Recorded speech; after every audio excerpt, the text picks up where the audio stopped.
Last weekend, my 34 male, wife 35, received an invitation to her eldest sister's wedding. The invitation states that she and our 3 children are invited, with no mention of me, e.g., 4 seats have been reserved in honor of wife, child, and child. I was insulted and thought my wife would agree that that was rude. However, after she spoke to her mother to clarify if I really wasn't invited, she said she was still planning to attend. I said it wouldn't be fair for her to go without me, and that I don't give my consent for my children to go without their father. She said that I'm being unreasonable, as her nieces and nephews would be there, and it was a big family event. My argument was, if it's so important the whole family attends, then I should be invited. If not, it can't be that important, and she shouldn't go. Who's in the wrong here? Am I the idiot for refusing to let my kids go without me? Not the idiot. Common sense dictates that if you invite the wife to a family event, you invite the husband. You are married. Her family is now yours, and yours is also hers. Something's going on, whether it's the family trying to break you up or her having someone on the side. Something's up. Better check your finances to make sure nothing is awry. What clarification was offered? I must admit I wouldn't likely go to a wedding if my SO was intentionally uninvited. There was an issue of chronic infidelity on my part that we've dealt with as a couple and moved forward from. Around that time, in-laws also decided they didn't like an arrangement my wife and I had. She worked for my company off the books. My business now makes enough to pay her a salary, so that's not an issue anymore. But things were difficult when trying to get the business off the ground. Our agreed upon arrangement was that instead of salary, I would cover all of our bills and send her a monthly stipend for groceries and shopping. The infidelity was almost 10 years ago, and my wife and I have got past it and went on to have our 2 youngest children. And until this incident in 2020, the family had been willing to get along with me despite the infidelity, so that's irrelevant. The incident was with her sister and had nothing to do with me but her disrespecting an older family member. At the time, my wife and her brother agreed that she was out of line, but when the argument between her and I escalated and later the dust settled, everyone turned on me. My wife told me it was best to let sleeping dogs lie and she should keep me separate from her family. Otherwise, she and our kids wouldn't be welcome anymore. Her family punished me because I called out my wife's younger sister for causing drama. Before I could apologize, the whole family had blocked my number and told my wife to keep things separate going forward. They forced her to act like a single mother, just having to split holidays and Christmases with the kids between her family and me, rather than just swallow their pride and choose unity. Wait.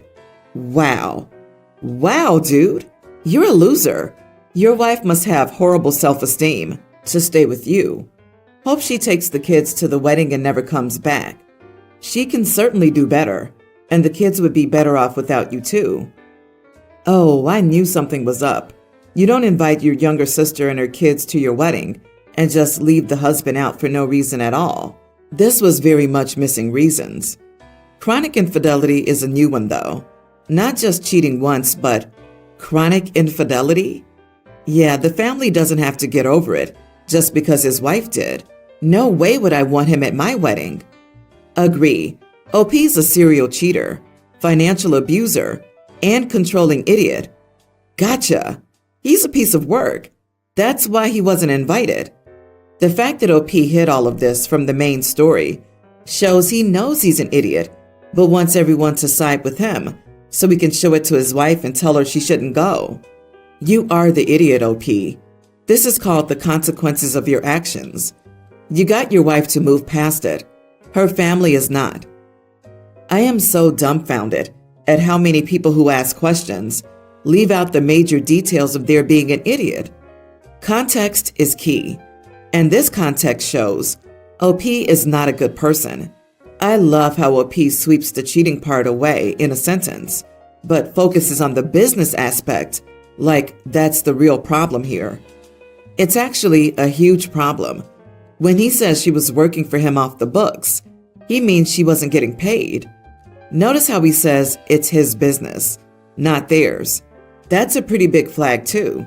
It's not just his, if she was putting in blood, sweat, and tears for free. Plus, was he cheating the whole time?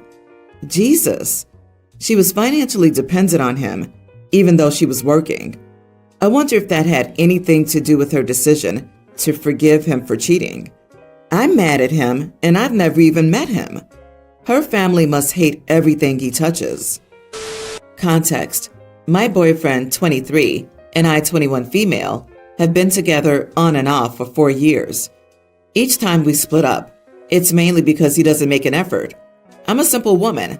I just want him to play video games with me, take me to McDonald's here and there, watch movies, etc. We were okay for a while this time around, until he started playing World of Warcraft again. He runs a guild, and it takes up all of his time. If he isn't working, he's on that game.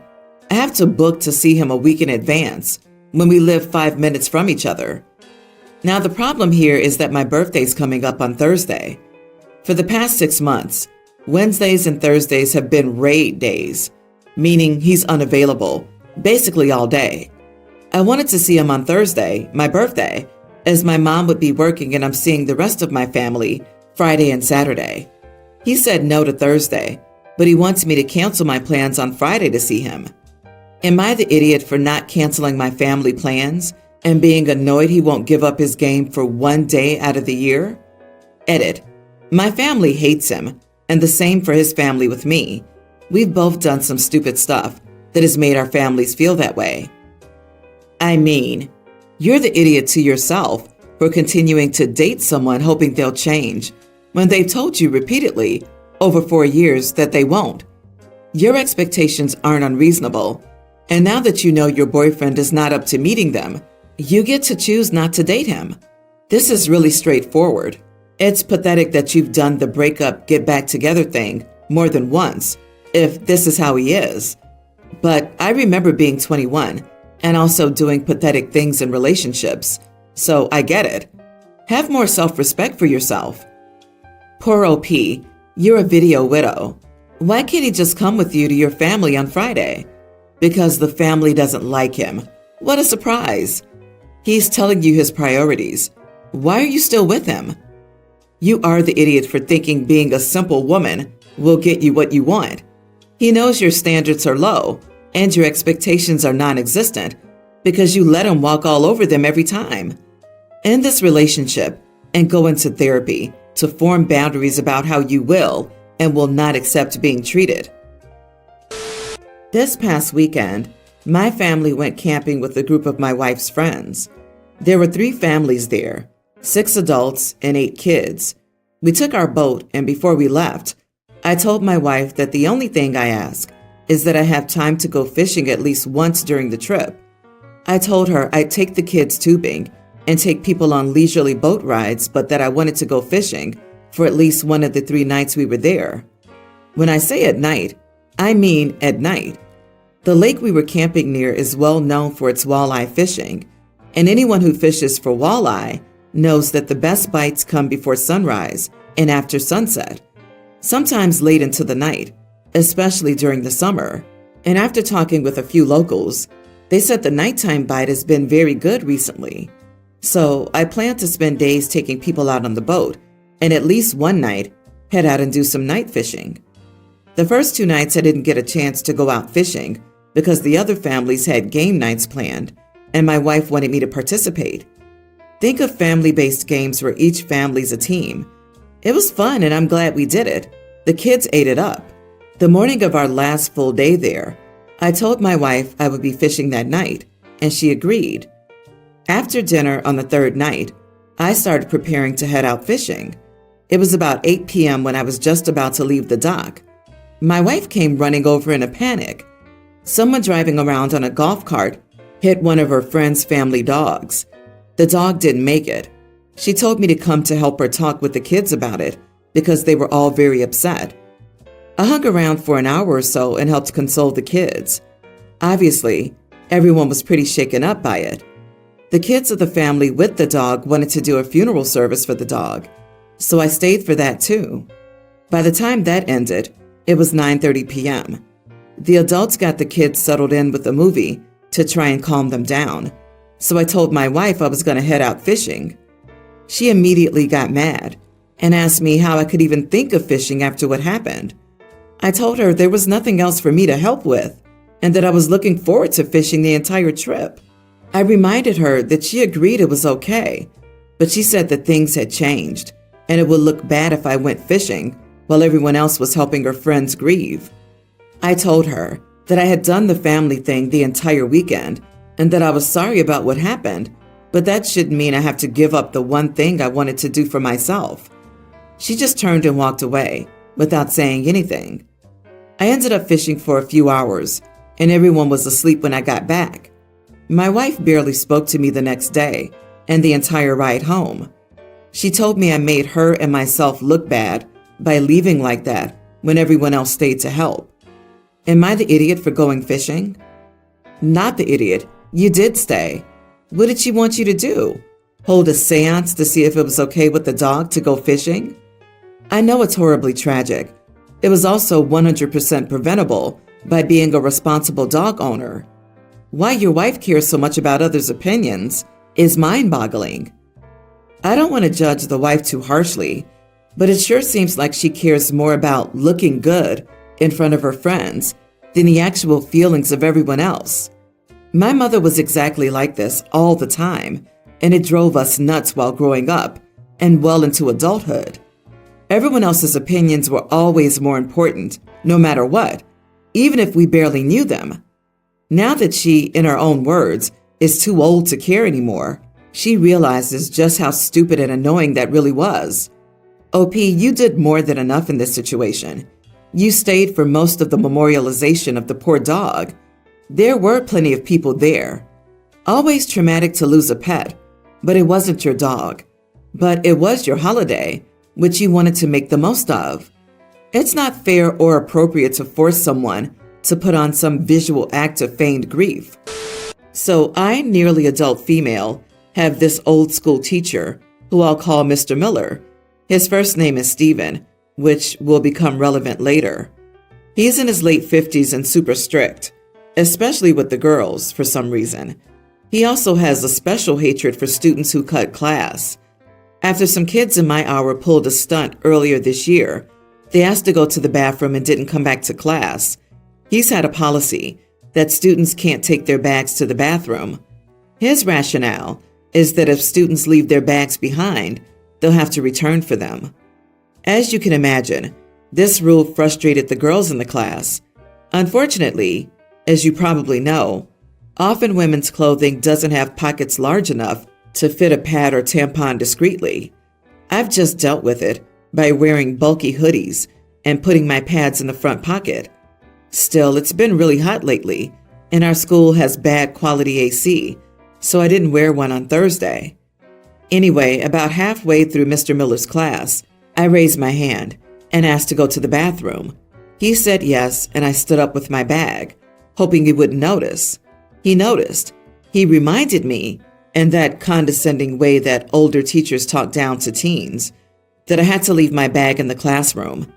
I don't know how the exact convo went, but the following is the gist. Me, sorry, I need it. Mr. Miller, I don't care. I make the rules in this classroom. Please go to the bathroom without your backpack or sit down. Me, come on, please, I need my bag. Mr. Miller, all right, I'll bite. Why in the world could you possibly need your backpack? Me, now extremely frustrated and needing to pee really badly, shouted, because I need a pad to soak up the blood that comes out of my lady bits, Steve. I then stormed out, bag slung over my shoulder. When I got out of the bathroom, I was intercepted in the hallway by a guidance counselor and taken to the office.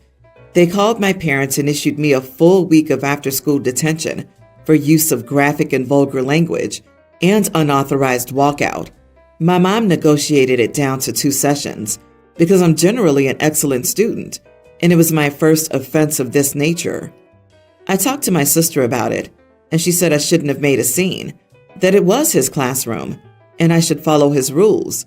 However, She also told me that I shouldn't have disrupted class like that and that I was making a mountain out of a molehill. Her words have me second-guessing my actions. So now I'm wondering, am I the idiot? Edit. Mr. Miller's policy applies to all bags, including pencil cases and small purses. You didn't use graphic or vulgar language, in my opinion. You stated exactly what happens in a female body. If your male teacher is too fragile to handle that, that's his problem, not yours. Absolutely not the idiot. I'd be going to the school biology teacher and asking why, if the terms are vulgar, they're teaching them, and if they aren't vulgar, why was I punished?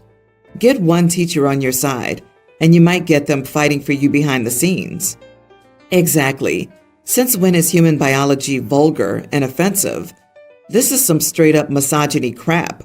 You need to go back to the school and ask them for a list of appropriate terms they'd like people to use to describe menstruation, and request that they post them in every classroom so students know what correct terms to use. Would they prefer you say your uterus is shedding? Please do tell. This is crap. If you have the energy, fight this. Gen Z girlies take zero crap. It's incredible. Shame on the school for shaming you for normal bodily function. The most vulgar word in that sentence is probably Steve. When said right, that can certainly sound like an insult. Actually, shame on OP's parents. I would have fought for no punishment for my kids. If needed, I would have gone to the school board. Any school Facebook pages? I would post there too. Your mom should have gone to bat for you instead of negotiating it down. I'm sure you aren't the only one being punished because of this misogynistic idiot. I'm 33, female, pregnant now with a baby boy. My husband and I are so excited. We tried for a few years and ended up going through IVF. We've chosen a baby name we love. It's not a unique name, I promise, a very standard name. We decided not to share the name with anyone until we gave birth. There are a few reasons for this. The name is significant to us. We don't want outside opinions. We went through IVF and were very open about our journey. We prefer to keep this part private. My mother-in-law is throwing us a baby shower at the end of this month. She reached out today and said we really should be sharing the name with people. We ended up getting into a bit of an argument about it. She told us that it was incredibly rude not to share something as small as a name with our guests that are coming or giving us presents, etc. She said everyone was just curious and excited for us. Am I the idiot? Not the idiot. Tell her you've converted to Judaism and won't be sharing the name until after the bris, on the 8th day, in accordance with tradition. That'll distract her at least. But no, the only thing you owe people coming to your shower is a heartfelt thank you. Nothing else. It was incredibly rude not to share something as small as a name. As small as a name? If it's that small, why is it incredibly rude not to share it? Does your mother-in-law even listen to herself? Don't share, OP, because you know that with that attitude, there will be comments. When we were pregnant, we decided that the third person to hear our daughter's name, after my husband and I, would be the daughter. He whispered it to her as he carried her to the NICU. I had a C-section. Then we told people, after we had become our little family of 3. Not the idiot. Mother-in-law is wrong. She's belittling your decision by guilting you to spill the name. She has lots of choices and is choosing not to support you. People who love you are overjoyed about your new little one and will wait until you announce this decision. You're wise to hold a firm boundary on something important to you. Congrats.